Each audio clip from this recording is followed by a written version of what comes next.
And a tale is nothing more than a statement that this led to this, led to this, led to this, and there's how it ended up.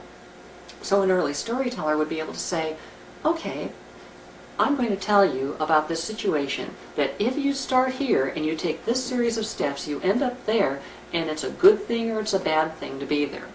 Large good, small good, little bad, big bad. But follow these series of steps from this starting point and you'll end up with this thing that's good or bad. There's a certain amount of power in that. You can fictionalize it and try to tell people this is a path to stay away from because it's bad. This is a path to go towards because it's good. And so you end up with fairy tales and things of that nature, which often are nothing more than a tale. They're not really stories.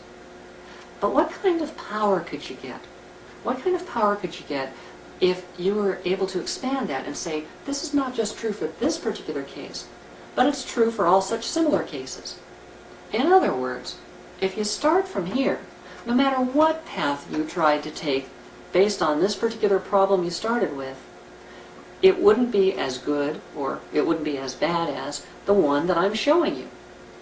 Then the message of your story is, this particular path is the best or the worst. It's no longer just good or bad. It's the best path or the worst path to take.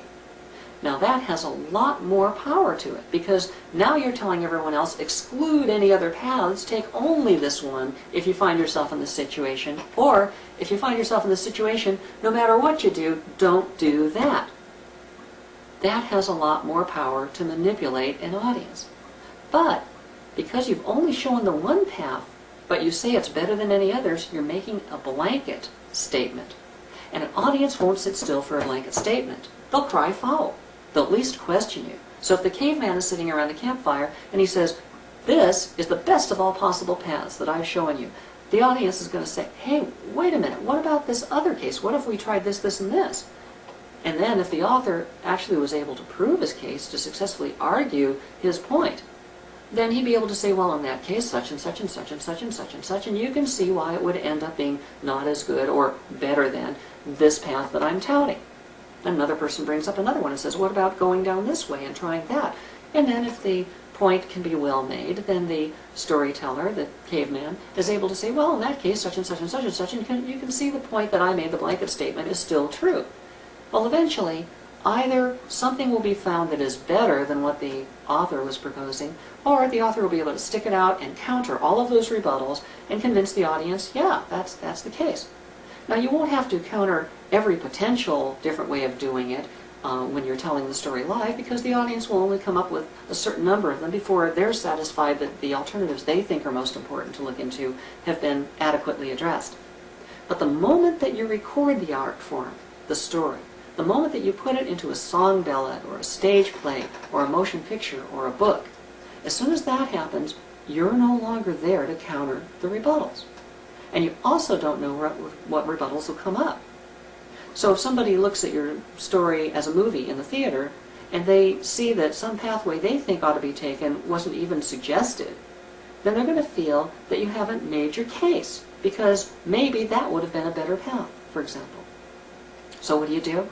You have to anticipate in a recorded art form all of the different rebuttals that might come up about other potential solutions, and show why these other potential solutions could not be as good or as bad as the one that you're proposing, proving, therefore, that if all appropriate alternatives have been explored and yours is still the best or the worst, then you've made your case. You've successfully argued your point, and the blanket statement is now considered a successfully argued argument. So, to a conclusion. So, in order to do that, you have to anticipate all the ways the audience might think of solving that problem alternatively. In effect, you have to think of all the ways anyone might think of solving that problem alternatively. In effect, you have to include in your story all of the different ways any human mind might go about solving that problem. And in so doing, you create a model of the mind's problem-solving process, the story mind. You've created an analogy to the mind itself. Now, you never set out to do that. It was a byproduct, never intended. No caveman ever sat down and said, you know, I think I'll create an analogy to a single human mind trying to deal with inequity. No, it didn't happen that way. But in the process of trying to communicate across a medium, a recorded form, and successfully argue that one particular situation is better than all other potential ones, you need to put in all the other potential ones and you create a model of the mind quite by accident. But once that's happened, and once it's recognized, you can now look to that model of the mind from a psychological perspective. Psychoanalyze the story, and you find everything that's in the human mind represented tangibly, incarnate in the story in some form or another in the structure. That's what Dramatica was all about. When we had that Rosetta Stone, we then threw ourselves into documenting the psychology of the story. And we documented the story mind, we created the theory, we created the software to implement a major portion of the theory that allows the author to answer questions about the impact that he or she wishes to have, and have this story engine then predict the structure necessary to achieve that particular impact.